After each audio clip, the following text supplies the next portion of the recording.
Hello and welcome to this video clip. I'm Helen from the PMC studio and I'm going to be talking about the precious metal clays that come in a sterling silver.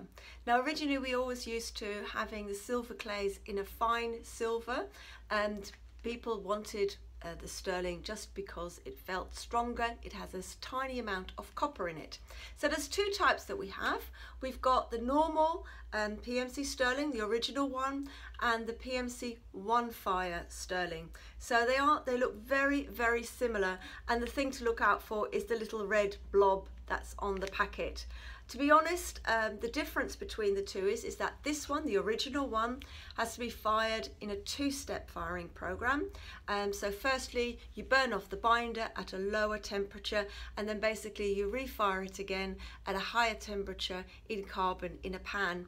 It's not really something I like to do, and to be honest, we've got this out there just for a few fans, but to be honest, if you're thinking about using the sterling and you'd like something that's going to be a bit stronger because you're making jewelry to sell, your customers are more used to sterling, and you want to do things like a key fob, then use the Onefire PMC Sterling.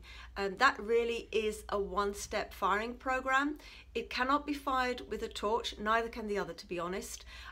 So sterling always needs to be fired in a kiln. This one, what you need to do is to fire it at 900 degrees and for 1 hour. And you can use the full ramp speed on your even heat kiln for that.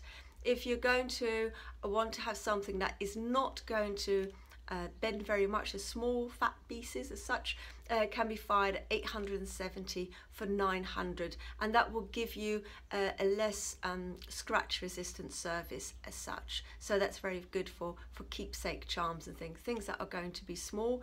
But if you're going to be using it for rings or larger pieces, something that's going to get a little bit of movement on the piece, then fire at 900 for 1 hour, and it is substantially stronger than any of the other silver clays that I've seen on the market.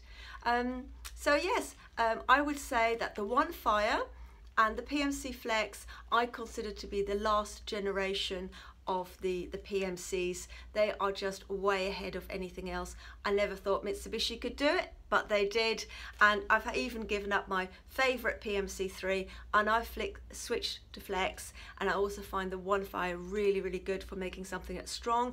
If you don't have much time for finishing, it polishes up in about 20 minutes in a low tone tumbler, and it literally is hardly any sanding at all.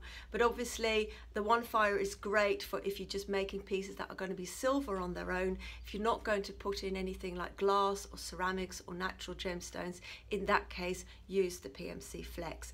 And I'll probably make another short clip on the difference between Flex and Onefire. Okay, thank you for watching, and do have a look at our other YouTube videos that are available online. Take care.